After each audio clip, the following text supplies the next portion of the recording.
So, it's time for another edition of the Good, Bad, and the Podcast. I'm Christopher. And I'm Charles. And tonight we'll be reviewing Super 8 by J.J. Abrams, produced by Steven Spielberg.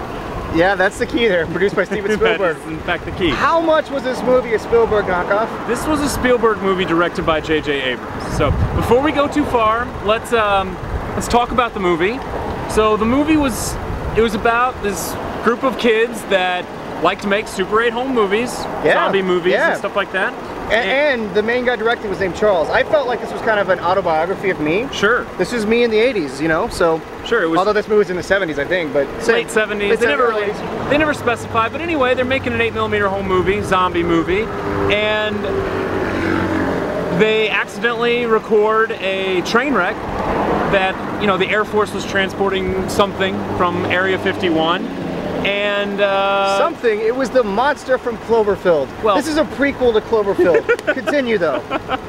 It could have been. Yeah. Anyway, so you see this weird stuff starts happening in the town. The alien leaves at the end. I just kind of ruined the movie, but it's okay. But either way, it was that. In the end, it felt very much, and I've heard several people on Facebook describing it as Close Encounters meets The Goonies with a cameo. The Goonies, my shirt. With a cameo by the Cloverfield Monster. That's pretty much what this movie was. It also reminded me a lot of Stand By Me. It had some references to that. And the cinematography reminded me of early Spielberg. Yes. Close Encounters. But I think the biggest thing that really reminded me of classic movies was all the lens flare, because that was just straight. No. That was J.J. Abrams introducing this modern thing. It's not Star Trek, but we had lens flare in every single shot. The movie ended on lens flare. It fades to black, and there's a shot of computer-generated lens flare. Really? Charles is pretty militantly opposed to the lens flare. You know, if that's what he wants to do, that's fine. Here's the thing. I didn't hate this movie, but I didn't really like it either. Okay. It's like Spielberg light. It's not anywhere near Close Encounters. In 10 years from now, nobody's going to remember this movie. It's not Jaws, it's not E.T., which is what it really wants to be. E.T. is the main thing. Yeah. And here's why. In E.T., it was about this boy's journey, but the alien was there the whole time. There was no mystery to it. This movie was kind of like, it combined, I think it started out as two different movies. It really did. I think it was supposed to be about a movie in the 80s, and then it was a monster movie, and they mashed them together. Right. Because the ending didn't gel with me. I hated the ending. The ending was by far the weakest part of this movie. But the acting was great. The acting was very good, and I really don't think that the craftsmanship was bad. I think it was the story that was bad. The music was straight, pure John Williams, and no, it wasn't John Williams. Yeah. Cinematography, the great cinematographer on this movie. It was very good. To me, it looked a lot like the Indiana Jones movies. A lot. Yeah. I don't know why I thought that, but there was a part where the dad, he breaks out of the camp and he takes the guy's uniform, which of course fit him. Just like Indiana Jones. It was like when he hit the German guy and all that. It was shot the same way. Every time the dad was on screen, it reminded me of Indiana Jones. Yeah. I don't know if that was on purpose or not. I think too, the thing to remember with this movie was that it was Spielberg. Like, it was as though. But I really feel like there was some point where J.J. Abrams and his buddies were sitting around saying, you know what movies I love? Those Spielberg movies from the 70s and 80s. And the reason I say Stand By Me, because I felt the language in the movie was a lot harsher than most of the classic Spielbergs. And that's the thing. There's a lot of language in this movie. That's the thing to remember. I think this was J.J. Abrams trying to make a Spielberg movie, but making it through an adult vocabulary. Yeah. Because it felt like those Spielberg movies you loved when you were a kid, but it was much harsher, much more adult movie. Did you know that the monster was actually motion captured by Bruce Greenwood? Really? Yeah. So he gets a credit at the end. He's the monster. He's the face of the monster at the end. Yeah. This movie was kind of about.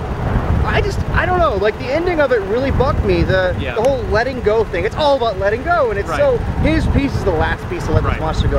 Right. But this was definitely a prequel to Cloverfield. You think so? It's the same monster. You really think it was the same monster? I do. So you think that thing that splashed down at Cloverfield at the end was this monster's space shuttle? Yes. Okay. Well, you know, whatever. But I think. And it even had the Slusho reference. Yeah. I mean, it was really. Oh, I like their Super 8 film in the movie. Although this is what bugged me. Instead of making a Super 8 film, why is this movie called Super 8? Think about this. The movie actually didn't have much to do with Super 8 other than their movie. Even the piece they recorded, it didn't matter. All they did was watch it on their screen. No military guy ever collected their film. There was no key to what it was. True. It's just, oh, we got some legs on a thing. Oh, let's call it Super 8. This movie had nothing to do with Super 8. But I thought it was going to capture some magical piece. I thought so too. Yeah. It didn't win nowhere. I agree. And that's why I think for me, I would give this movie, and for the kind of movie it is, which is like the summer Spielberg blockbuster, which I don't like those kind of movies. Okay. He doesn't. I would give this movie like a 6 or a 7. I would give it a 6. I would give it somewhere in that range, because up until the last 15 minutes, I enjoyed this movie. I did. Now, you'll enjoy the movie better if you haven't seen the trailer, because the trailer showed you the entire movie. Yeah, it did. But every single thing about the movie. I wanted to love this movie. I'm a Spielberg nerd, you know that. I like most J.J. Abrams stuff. Yeah. I like Lost, and I love Lost actually, and I really like the new Star Trek, but it just didn't gel for me, yeah. and I wanted it to. Well, I think it's because they were two different movies put together. I think there was the attempt to be. I was more interested in what the kids were doing. Their movie was more interesting to me. I mean, Romero chemicals and all that. I wish that they had not given so much away in the trailer. I wish there had been more mystery to it, and I wish that it had figured out if it was going to be a kid's movie or an adult's movie. Yeah, well, that's true. Like I said, I was more interested in the kids and the monster and all that. Yeah. I really liked the love story. Yeah, the kid's love story was great. I liked it when she was a zombie and she's like, I was like, wow. This is really good. This is really good. Yeah, great acting. Yeah. Great acting. Yeah. I can't fault anybody in it. So No, I really think. So you give it a 6? I would give it a 6 or a 7. 6.5. I thought a 6.5. I'm gonna give it a 6. So we're not too far off. Yeah, but I wouldn't want to see it again, really. No, I'm not gonna. I won't pay money to see it again. I'll give it a extras, 6. I would watch it for some of the action again. Yeah. Just because it was fun action, but again, it wasn't art. I'll give it a 6. Yeah. Okay. Cool. And I think that here's the other issue too. On that scale of artfulness to importance, there was no importance. No, none whatsoever. No. It's forgettable. It was very forgettable. So, okay. Anyway, all right. So, Cloverfield. Zing. So Super 8, we'll give it a. I'll give it a 6. 6.5. All right, good deal. So this has been another episode of the Good, Bad, and the Podcast covering Super 8. Yep. Have a good one.